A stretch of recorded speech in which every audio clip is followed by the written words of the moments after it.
नमस्कार, welcome to career 247। मैं हूं प्रशांत धवन। नव आज के समय एशिया में एक बहुत बड़ा सवाल ये खड़ा हो चुका है कि अगला बड़ा अर्थक्वेक कहां पे आएगा और इस अर्थक्वेक में कितना डैमेज फेस करेगा एक देश। यहां पे आपको समझना होगा, रिसेंटली जो म्यांमार में भूकंप आया है 2025 साल में, इस भूकंप में 5000 से ऊपर लोगों की मौत हो चुकी है। दुनिया भर में कई जर्नलिस्ट ने यह कहा है कि म्यांमार में जो आज के समय सरकार है, मिलिट्री गवर्नमेंट, ये लोग डेथ के एक्चुअल नंबर्स ये छुपा रहे हैं। एक्चुअल नंबर हो सकता है कि इससे काफी ज्यादा हो, बट एटलीस्ट 5000 लोग म्यांमार के भूकंप में मर चुके हैं। थैंकफुली हमने रिसेंटली ये देखा है कि ऑपरेशन ब्रह्मा के under India large scale operation कर रहा है म्यांमार में, और वहां पर जो भी लोग मलबे में फंसे हैं उनको बचाने की कोशिश कर रहा है हर तरीके से। मगर आपने एक बात नोट करी होगी, म्यांमार के भूकंप के बाद एक रिपोर्ट पब्लिश हुई कि अगला भूकंप क्या जापान में आ सकता है। यहां पे आप देख पाओगे एपोकलिप्टिक फोरकास्ट। जापान ने वार्निंग दी है कि एक इम्पेंडिंग मेगा क्वेक आना बाकी है। नाउ ये मेगा क्वेक कहां पर आएगा? जापान में, चाइना में, इंडिया में, ये प्रिसाइसली कोई बता नहीं सकता। इंटरेस्टिंग बात नोट करने वाली ये है कि चाइना में भी सेम टाइप की चीज देखने को मिली। चाइना की जियोलॉजी को भी स्टडी किया गया और एक्सपर्ट्स ने यह कहा है कि 8 मैग्नीट्यूड का अर्थक्वेक ये चाइना या आसपास के देशों में आ सकता है। और अगर चाइना में ऐसा अर्थक्वेक आता है तो बिल्कुल लाखों लोग मारे जाएंगे, क्योंकि चाइना भी बहुत सारी हाई राइज बिल्डिंग्स बनाकर बैठा है। यहां पर बहुत सारे डैम्स हैं। जब यहां पे अर्थक्वेक आएगा, इकट्ठा लाखों लोग मरेंगे। और सेम चीज लिखी जा रही है भारत के बारे में। इंटरेस्टिंगली, एशिया के जो ये 3 देश हैं, तीनों के बारे में ये एक्सपर्ट यहां पर कह रहे हैं कि अगला जब भूकंप आएगा, ये कोई आम भूकंप नहीं होगा, ये एक मेगा क्वेक होगा। भारत के बारे में लिखा जा रहा है कि इंडिया का अर्थक्वेक टाइम बॉम्ब, एक हिमालयन अर्थक्वेक जो 300 मिलियन लोगों को हिट कर सकता है और बहुत सारे शहरों का इंफ्रास्ट्रक्चर इससे बर्बाद हो सकता है। भारत के बारे में देखिए, कैटेगोरिकली ये बताया गया है कि ग्रेट हिमालयन अर्थक्वेक ये हर कुछ सदियों में एक बार आता है। बेसिकली इशू क्या है कि भारत की जो टेक्टोनिक प्लेट है, ये लगातार तिब्बत की टेक्टोनिक प्लेट के नीचे जा रही है बाय 2 मीटर्स एवरी सेंचुरी। हर 100 साल में भारत की टेक्टोनिक प्लेट 2 मीटर जब अंदर जाती है तिब्बत की टेक्टोनिक प्लेट में, तो ये स्लाइड स्मूथली नहीं होता। कहीं ना कहीं फ्रिक्शन होने के चांसेस बने होते हैं। और जियोलॉजिस्ट का ये कहना है कि हर 2 से 3 सदियों में ना इस रीजन में एक बड़ा अर्थक्वेक आता है। एक ऐसा अर्थक्वेक जो ह्यूमंगस स्केल पे तबाही मचाता है। और पिछले 70 सालों में आप अगर देखो तो ऐसा अर्थक्वेक अभी तक आया नहीं है। For the last 70 years there hasn't been one large enough to release the pressure building up in the Himalayan arc. ये बात जियोलॉजिस्ट ओपनली कहते हैं कि इंडिया तिब्बत टेक्टोनिक प्लेट में जो प्रेशर बिल्डअप हो रहा है ना, ये रिलीज करने के लिए जो एक मेगा क्वेक आना है, ये अभी तक आया नहीं है। 70 साल हो गए हैं। तो क्या आने वाले 30 सालों में वो मेगा क्वेक आएगा? क्योंकि ये आएगा जरूर। कॉन्स्टेंटली टेक्टोनिक प्लेट नीचे अंदर धस रही है, कहीं ना कहीं प्रेशर रिलीज किया जाएगा और उसके बाद एक अर्थक्वेक आएगा। कुछ मिनट्स के लिए धरती हिलेगी, मगर उससे सरफेस पर कई लाखों लोग हो सकता है कि मारे जाएं। और भारत के पर्सपेक्टिव से अगर हम देखें तो अनफॉर्चुनेटली बोलना पड़ेगा, 59% इंडिया वनरेबल है टू अर्थक्वेक्स। इसमें प्राइमरली जो हमारी स्टेट्स है जैसे कि हिमाचल प्रदेश, उत्तराखंड, बिहार और पूरा नॉर्थ ईस्ट, ये तो हाई रिस्क जोन में आते हैं। इधर आप लोग देख पाओगे ये जो सारा इलाका आपको दिख रहा है ना डार्क रेड में, ये सब जोन 5 में आता है, सेस्मिक जोन 5 में। मतलब कि यहां पर भूकंप आने की प्रोबेबिलिटी सबसे ज्यादा है।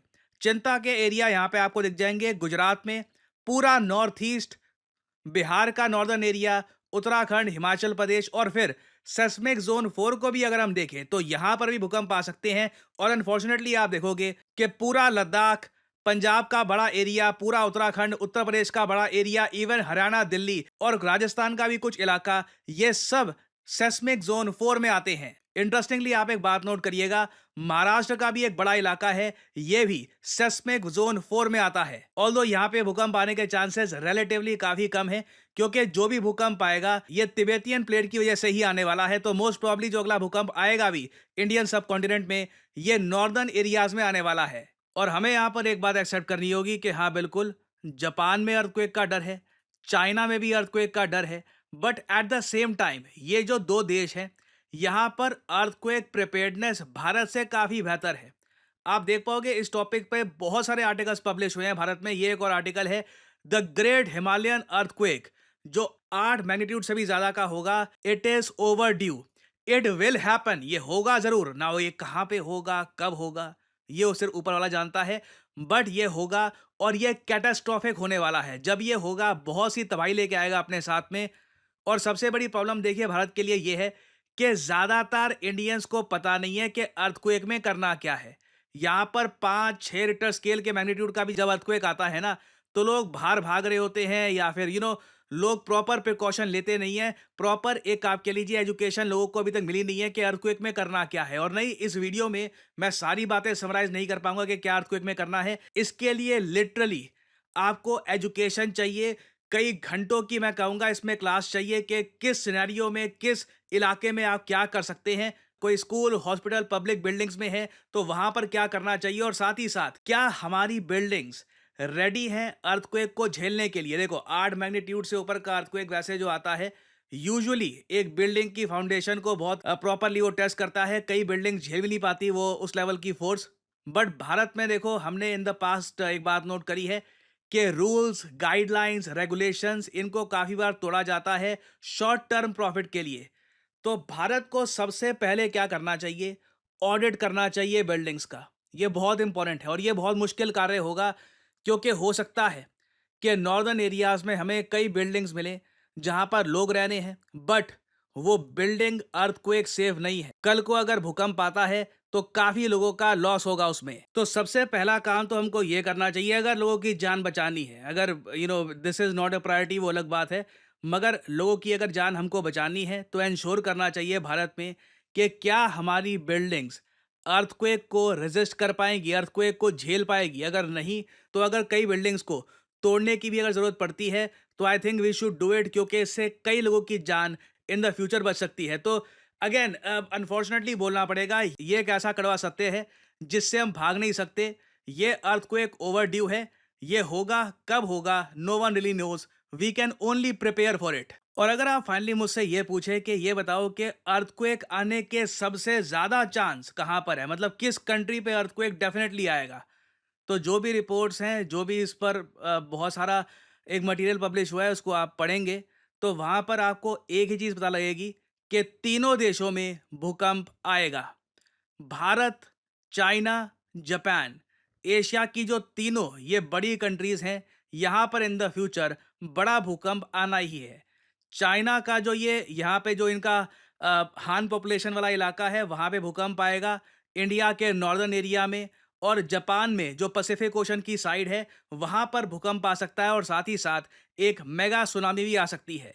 अनफॉर्चुनेटली ये चीज़ें होनी है इन द फ्यूचर, और इसलिए काफ़ी इंपॉर्टेंट है कि एशिया एक दूसरे के साथ कॉपरेशन करे, कॉन्फ्लिक्ट्स अवॉइड करनी चाहिए, ताकि कल को अगर एक दूसरे की हेल्प करने का टाइम आए तो हम एक दूसरे की हेल्प भी कर पाएं। और फाइनली यहाँ पे आप लोगों से मैं क्वेश्चन पूछूंगा। क्वेश्चन ये है कि डीआरडीओ ने हाल ही में एक लॉन्ग रेंज ग्लाइड बॉम्ब को टेस्ट किया है। आपको बताना है कि जो ये लॉन्ग रेंज ग्लाइड बॉम्ब है, इसका नाम क्या रखा गया है।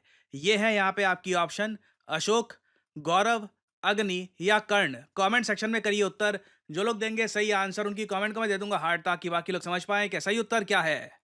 आप लोग यकीन नहीं करेंगे, कितने सारे लोगों से मैं मिलता हूँ और उनसे बात करता हूँ, और उनका एक ही सवाल होता है कि करियर में अब क्या करें।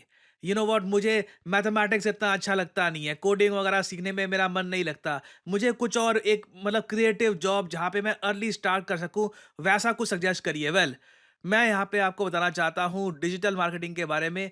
डिजिटल मार्केटिंग के अंडर आपका करियर कैसा हो, इस फील्ड के अंडर आप बन सकते हैं डिजिटल मार्केटिंग असिस्टेंट, आप बन सकते हैं एक एसईओ राइटर, आप बन सकते हैं सोशल मीडिया स्पेशलिस्ट, आप बन सकते हैं एक एसईओ मैनेजर, एक कंटेंट मैनेजर डिजिटल मार्केटिंग के अंडर। एंड सिमिलरली आप देखोगे डिजिटल मार्केटिंग के जो कोर्सेज हैं, ये भी दुनिया भर में, चाहे यूएस हो, यूरोप हो, हर जगह ये कोर्सेज बढ़ते जा रहे हैं। और आप एक बात नोट करिएगा, ज़्यादातर जो ये कोर्सेज हैं बहुत ज़्यादा महंगे होंगे, सिर्फ इंग्लिश लैंग्वेज में होंगे, और ये कोर्सेज बहुत छोटे होते हैं। 2-3 महीनों में ना हो गया कोर्स हो गया आपका, आपको बस आगे भेज दिया जाएगा। जबकि करियर 247 आपके लिए लेके आया है एक state of the art digital marketing course, जहाँ पे आपको मिलती है द बेस्ट फैकल्टी, आप लोग ऐसे प्रोजेक्ट्स पे काम करेंगे जिससे आपको मिलेगा जेन्युइन एक्सपीरियंस, आपको जॉब ढूंढने में भी हेल्प करेगा करियर 247, और एक प्रॉपर करियर गाइडेंस भी आपको मिलेगी हमारे कोर्स में। लैंग्वेज होगी इंग्लिश। कोर्स की जो वैलिडिटी है ये 1 साल की होगी। वैसे आपका कोर्स 6 महीने में खत्म हो जाएगा। आपको मिलेगा एक सर्टिफिकेट और आप स्टार्ट कर सकते हैं अपनी journey in the world of digital marketing. आप अगर 18-19 साल के भी हैं, ग्रेजुएशन नहीं करी, तब भी you can begin your journey as a digital marketing assistant, और धीरे धीरे एक्सपीरियंस गेन करके आप अपनी लाइफ में आगे बढ़ सकते हैं। सो एनरोल करने के लिए आपको करना क्या है, सिंपली जाइए इस वीडियो के कमेंट सेक्शन में, पिन कमेंट में आपको मिल जाएगा ये link, start your digital marketing journey now. और यहां पे आपको करना है इस लिंक पर क्लिक। आपके सामने खुल जाएगा ये पेज। इधर अपना नाम, ईमेल आईडी, फोन नंबर और ऑब्वियसली डिस्काउंट कोड यहाँ पे डाल देना PD10, ताकि जो प्राइस है इस कोर्स का इससे बहुत ज्यादा कम प्राइस में आपको ये कोर्स मिले। अगर आप कोड डालना भूल जाओगे तो प्राइसेस आपको काफी इंक्रीज मिलेंगे यहाँ पर। So always enter the code PD10 and simply apply. That's all I am saying, simply apply. Career 247 की तरफ से कंसल्टेंट आपको कॉल करेंगे, आप बात कर सकते हैं, जानकारी और ज्यादा प्राप्त कर सकते हैं, और आप स्टार्ट कर सकते हैं अपनी journey in the world of digital marketing. और याद रखिएगा, this is not just digital marketing, this is digital marketing with generative AI। So इसी नोट के साथ यह वीडियो का अंत। Thank you for listening and as I always say, may the gods watch over you.